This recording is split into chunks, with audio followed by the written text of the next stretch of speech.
Radio WN. Alors nous sommes le 23 août 2025, les journées écolo à Strasbourg, et puis on ne pense pas à la Seine-Saint-Denis, pourtant elle est là avec un atelier, une rencontre, quel ancrage pour les écologistes dans les quartiers, mais qui es-tu ? Alors moi je m'appelle Nadia Azoug, je suis militante écolo, donc chez les écologistes, et en même temps je suis vice-présidente au département de la Seine-Saint-Denis sur les questions d'enfance, prévention et parentalité. Alors on a l'impression, on parle de politique dans les quartiers populaires, qu'on colle lors des acronymes qui changent tous les 10 ans pour être sûr qu'on n'arrive pas à les retenir entre DSQ, DSU, QPV, etc. etc. J'ai l'impression que ça fait 50 ans qu'on en parle, qu'on dit qu'il faudrait qu'il se passe quelque chose et que ça fait comme ça quelques dizaines d'années que non, à part éventuellement la création de la politique de la ville suite aux émeutes à Vaux-en-Velin. C'est quoi la politique dans les quartiers populaires ? Est-ce qu'elle a sa place ? Là, dans ce que j'entends, c'est que quand il est dit la politique, si c'est la politique des partis politiques, ces 30, 40, 50 dernières années, ça a été une accumulation millefeuille de dispositifs, de politique de la ville ou autres, ou de lois hyper sécuritaires, donc liberticides, ou de relégation qui font qu'on a traité les quartiers comme si que les quartiers, c'était une personne malade et où il y avait des maux. Et souvent, on a considéré que dans les quartiers, où les quartiers étaient composés d'un désert politique. C'est pas vrai. Si le politique, c'est s'occuper des affaires de la cité, il y a plein d'acteurs dans les quartiers qui s'occupent du politique, il y a plein de militants qui s'occupent du politique. Par contre, ils sont peut-être pas forcément encartés, mais quand il y a une association X ou un collectif en bas d'immeuble ou des parents d'élèves ou autres, les personnes, elles sont organisées dans les quartiers. Donc en fait, à la différence, c'est que est-ce qu'on va les écouter ? Est-ce que quand, à un moment donné, ils s'agitent ou quand ils s'organisent et quand, grâce à aussi ce qu'on l'avait appelé l'éducation populaire, prendre soin des autres ou mettre en place des actions par, pour et avec, donc avec le peuple et en direction du peuple, est-ce que d'un seul coup, on va s'intéresser à ces personnes ? Surtout pas, parce qu'on va trouver que c'est subversif. Donc là, ça va plutôt embêter les politiciens et les formations politiques qui sont, j'ai envie de dire, classiques. Et en plus, il y a des trucs qui sont hyper faciles. Quand les organisations sont faites par une association, c'est un coup je te subventionne, un coup j'arrête de te subventionner. Et en plus, ces 20 dernières années, à l'échelle nationale, on a carrément cassé, ces 30 dernières années, tout le système de subvention des associations. Et avec aussi les lois de décentralisation, les strates des départements, etc., etc. Mais moi, je ne peux pas laisser dire que dans les quartiers, il ne se passe rien. Et là, on l'a vu encore plus pendant la période du Covid, c'est les quartiers qui ont été solidaires. C'est tous les mouvements, toutes les solidarités actives, mais ne serait-ce que les réseaux de bouffe pour aller trouver de la nourriture ou autre. À Clichy-sous-Bois, par exemple, les chaînes de solidarité, elles ont été réelles. Moi, j'habite Pantin, n'était pas tout à fait encore élue ou autre, puisqu'il y a eu un gel de l'élection municipale pendant le Covid. Nous, on s'est rendu compte qu'il n'y avait plus les marchés alimentaires.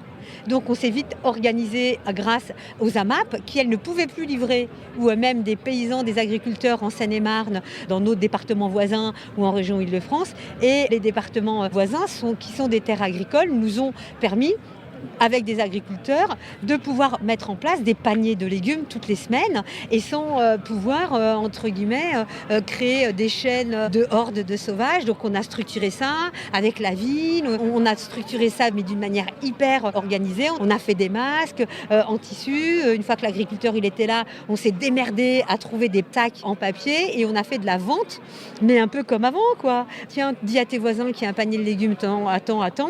Les prix restaient accessibles et on a même livré dans des centres sociaux des paniers et on a créé des cagnottes solidaires pour qu'il y ait même du bio dans les quartiers pendant le Covid et pendant le confinement.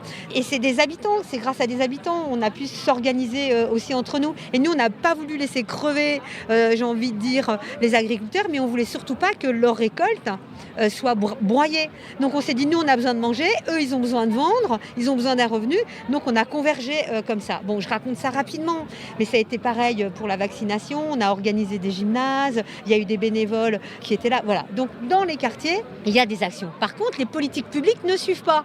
Ça, c'est autre chose, pas pareil. Pour répondre, j'ai été longue même pour répondre à ce premier questionnement. Mais les politiques suivent parfois, parce que l'abstention est énorme en France, encore plus dans les quartiers. Par contre, LFI, la France Insoumise, s'est lancée à l'assaut des quartiers populaires. Et ce que j'ai découvert aujourd'hui, c'est qu'en Seine-Saint-Denis, où il y a eu un fort vote vers la gauche, en fait, LFI a envoyé des Parisiens en banlieue prendre, et que les suppléants étaient noirs et arabes. Enfin, ça ne devient pas désespérant de faire de la politique dans les quartiers populaires quand on voit ça? Ça pourrait être désespérant, mais la preuve, on est toujours là. On n'est pas dupes. On n'est pas dupes quand en 2017, premières élections, Macron-Le Pen et la législative qui suit, qui arrive en Seine-Saint-Denis, c'est toutes les têtes de la LFI.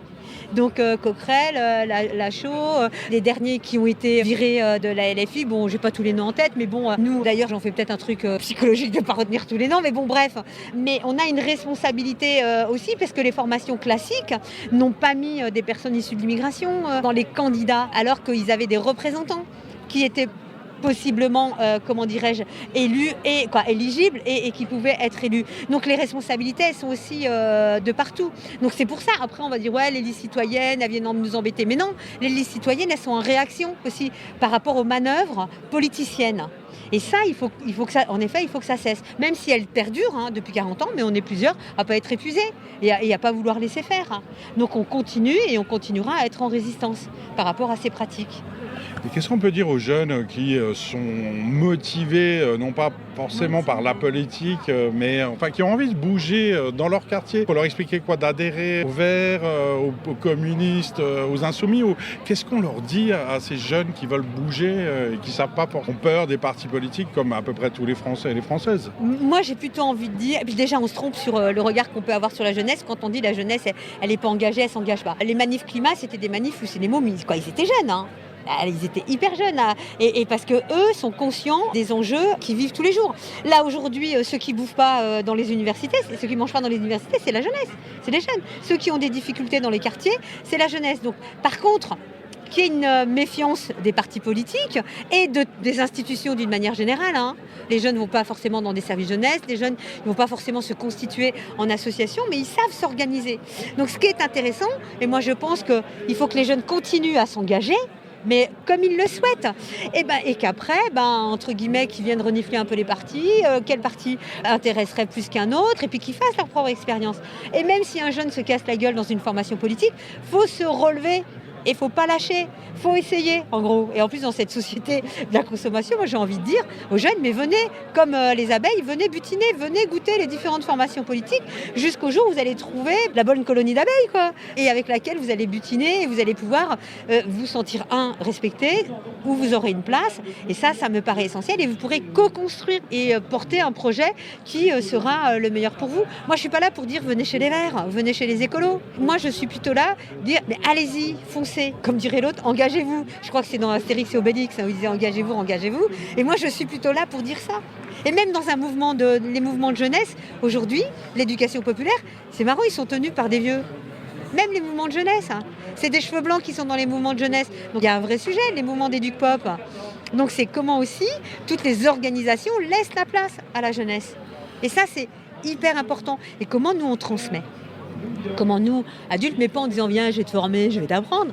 Non, comment nous, on a à dire tiens, toi, tu ferais ça comment, et on fait ensemble, on se plante ensemble, on réussit ensemble, on construit ensemble. Oui, c'est terrible tous ces vieux partout qui squattent le pouvoir, mais ça n'a rien de neuf. Mais peut-être pour terminer, le prochain combat, la prochaine lutte à mener, sur quoi on peut se mobiliser? Moi, il y a longtemps, je disais la jeunesse emmerde le Front National. J'ai envie de dire la jeunesse, la vieillesse et tout le monde emmerdant le RN, quoi. Je crois que le sujet, il est là. Moi, je pense qu'il faut qu'on s'organise collectivement. Et je pense que les appareils politiques doivent prendre conscience que ceux qui s'en prennent plein la gueule, c'est pas les nantis. Même si moi, je viens des quartiers, même si je viens de plein de mouvements des luttes, aujourd'hui je me considère comme étant une nantie, mais j'ai pas d'oublier d'où je viens et j'oublierai jamais où je souhaite aller.